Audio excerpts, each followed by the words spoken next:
உடனே சுவாமி கேட்டார், ஆசிரியரே உனக்கு திருநாவுக்கரசன் என்ற பெயரை சூட்டினோம். வேற யாருக்குமே அந்த பெயரை கிடையாது. 4வது பெயர் இருக்கு திருநாவுக்கரசன். முதல்ல இருக்கும்போது கைலாயத்தில் இருக்கும்போது வாகீச முனிவர், அங்கே திருவாமூர்ல பிறக்கும்போது மருள் நீக்கியார். மருள் நீக்கியார் தான் ஏன் அப்பா பேர் வச்சார்னா நம்முடைய மருளையும் நீக்கி வந்தவர். அவரே மருளை மயக்கி திரும்ப மருளை தெளித்து நம்ம மருளை நீக்க வந்தவர்.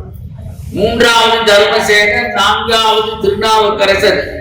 சம்பந்த பெருமான் அப்பரே என்று அழைத்ததால் அவருக்கு உரையாடுப்பாருங்க. இந்த நாயனாருக்கு மட்டும்தான் போதுவார் பாடுறாங்க. இவங்க பாடுறாங்கன்னா முன்னமேயே இவர்கள் இந்த தவத்தை பெற்றுக்கிறார். எல்லாராலையும் எல்லாம் செய்ய முடியாது. முன்ன ஜென்மாந்தத்துல அந்த சுகிருதம் அந்த புண்ணியத்தை தேடி தேடி தேடி தேடி பல பிறவிகள் செய்த புண்ணியத்தின் பயனால்தான் இன்னைக்கு நாம சிவநாமாவை உச்சரிக்க முடிகிறது. தவம் செய்தால்தான் சிவத்தை அடையலாம்.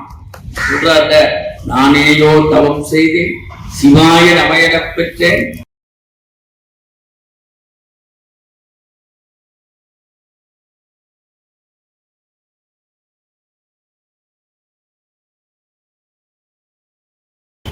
ஞான சம்பந்தம் பூரா கிரியை நீர், இவருக்கு பூரா சரி சரியன்னா வாயினாலும் வேலை செய்ய தேவாரம் பண்ண கையினா உழவார செய்ய. இன்னைக்கு இவ்வளவு உழவார பணி நடக்குதுன்னா அதுக்கு புளியாசி போட்டவர் நம்ம அப்பர் சுவாமி. அதனாலதான் அப்பர் சுவாமி உயர்வா கொண்டாடப்படுகிறது. அப்புறம் இந்த சித்தமாத சதயத்துல காலம் கிபி 7ஆம் நூற்றாண்டு பாடிய தலங்கள் 130 தலங்களை பாடி இருக்கிறார்.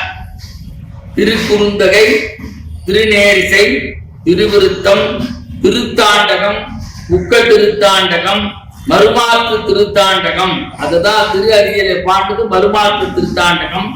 காப்பு திருத்தாண்டகம், திருவடி திருத்தாண்டகம், போற்றி திருத்தாண்டகம், அடையாள திருத்தாண்டகம், ஏழை திருத்தாண்டகம் என்று இப்படி அற்புதமான இவருக்கு தாண்டக வேந்தரிட்ட ஒரு சிறப்பு. தேவாரம் டெய்லி பாடின சுவாமிக்கு அதுவே அவனுக்கு அர்ச்சனை. அதனால இந்த மூவர் முதல்ல இவருடைய தேவாரம் இந்த தாண்டகம் பூரா ஐயாயிரம் பாடம் இப்ப கேட்கணும். அது பூரா எஜுர்வேத வகையை சார்ந்து